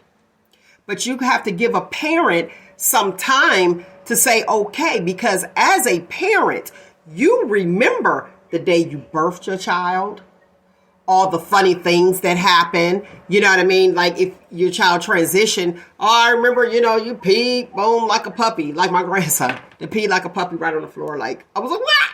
So all of those funny memories, and now you decide you want to switch. So I have to learn. So it's like, erase your memories, mom. Erase your memories, dad. Throwing football, all that other stuff, because this is what I'm doing now. And I don't think people are taking that into consideration. So it is kind of hard, and it's like, you want me to call you some other name that I actually took the time. And Nick, with your godchildren, the whole nine, and your homegirls who had children, oh, I'm going to name my baby this. How much time you spend on what you plan on naming your child. I mean, all of that, getting prepared. So it's like, okay, parent, erase all that. This is what I want to do right now. And I demand you to respect me. But they're not respecting you. or accepting that this is going to take some time. And I think that's And guess where what, though? they need to kind top of of look all at that- it. Huh? Go ahead. On top of all that, you can change who you want to be, but guess what? Your birth certificate is going to remain the same. Well, guess what? They're not going to change. Not anymore. They can change. What? Yes. They're changing that now? Yes. Oh yes. my gosh. Like, no, that's crazy. Why? Like, you were not born this way, so why are they now allowing them to change their birth certificate? I don't care who you want to be when you get grown. Yes. You want to be Jasmine now, but you was born Jerome. Yes. Baby, you can't change the fact that you was born Jerome. You might be able to change to be Jasmine, but you were not born Jasmine. You were born Jerome. Yes. Leave it alone. Back to- Let that be. Just what Amber said, rewriting history. Woo, And the way child, that you listen. but the way that they'll be able to tell is by bone structure. Like after, if you look at it, anatomically, it'll be like, okay, this was a male, this was a female. But yeah, you can change it now. And is that fair to someone who may be straight and be like, because we're all love is love, and they may be straight and they meet someone who transition, well, I shouldn't say transition because that's like death, but are now transgender, change their gender, and they didn't tell that person, and their birth certificate is saying female, changing everything that was. Mm-hmm. So is changing everything that was a good thing? No, Absolutely. it's not. No. It's not. That's just okay. You want to change. You felt like you were not. You never felt like a man. You always felt like a woman. That's fine. But you were still born a male. Just leave it. And you know what's interesting? And that's part of your so-called truth. Be truthful. Be upfront. Now I'm with you on that. And here's what's interesting. Looking at it and saying, look how far I've come. Look at it as an achievement. Don't erase it. Look at it as growth. Just like all these words and phrases you want to omit. No, let's add on. We need more communication. That's what I'm like, let's add on. You're trying to erase history. You erasing everything. That's what you're erasing. America, that's what society You're is trying erasing to do you. to us. You're erasing Exactly. you. And that's why I say from a parent standpoint, be understanding and be okay with the differences. You know what I'm saying? Like, okay, this is who you want to be right now. Fine.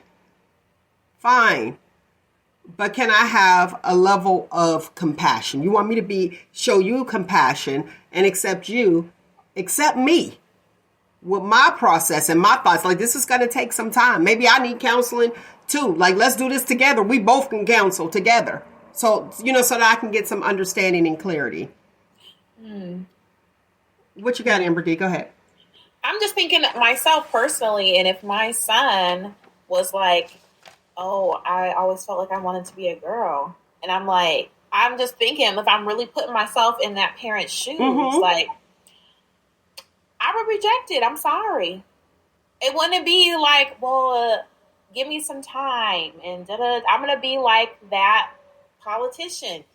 Like, no, period. Like, and when we did talk about it, I have the same stance. Like, if you're assigned gender and your physiological anatomy and your chromosomes are all in alignment, those three things are all in alignment, and then you were socialized in that same gender, so 4 things. So all 4 things are consistent. No, you wasn't born in the wrong body.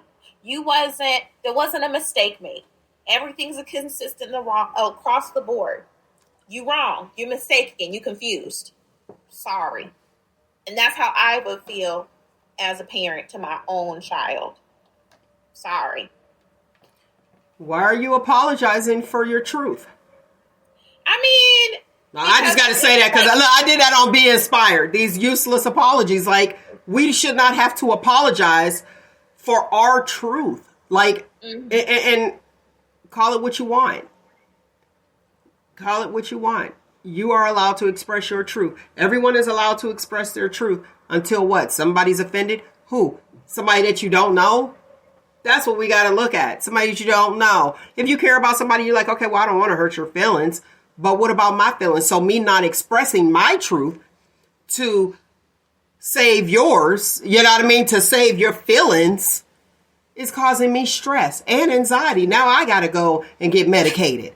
You know what I'm saying? It's like, oh, everybody speak your voice, freedom of speech. Do what you do. Say what you want to say and feel how you want to feel. Oh, wait a minute. I was offended. Oh, let's jump on this bandwagon and now let's bully this person so they really need some, to see a psychiatrist. Or they really need, to get some treatment. Mm-hmm. Come on. It's a double standard. And I always say, you got to be careful because the bullied is becoming the bully. Don't cancel culture. Change the channel. There's some people that don't like us. I'm grouping us. Some people that don't like me. It's okay. You don't have to watch me. Because guess what? You will attract your community.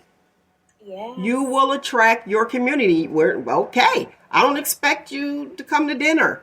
It's all good. But can we eat at the same table? We can.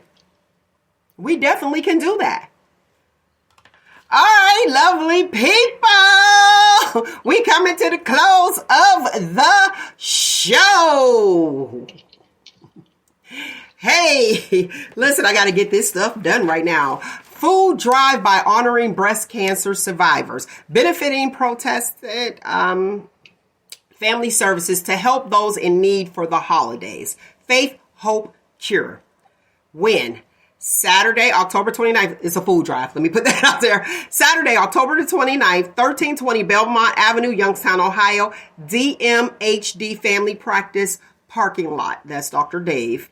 The time is from 10 a.m. to 1 p.m. Items are non-perishable food items, canned goods, and monetary donations are accepted. All right, and we know this food is high. So if you have the ability to help and donate, please do so. We truly appreciate it.